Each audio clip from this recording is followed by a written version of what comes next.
Spring is definitely the time to clean your musty mattresses at the cottage to ensure sweet dreams all summer. First, strip the bed if you haven't already. Then, take a colander and fill it with baking soda before sprinkling it all across the top of the exposed mattress in a thin layer. Leave it for a time and keep the windows open to let the fresh air flow in. After at least 30 minutes have passed, you can vacuum up the baking soda, taking away that musty smell with it. I should mention here, however, that this solution will not get your mattress smelling good as new. The only way to do that is to prevent the problem from happening in the first place.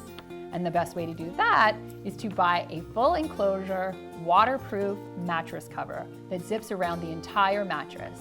That will help to keep what causes the musty smell, humidity, from seeping into the mattress in the first place. A good cover will also protect against dust mites, water stains, and animal urine. Animal urine? Ugh.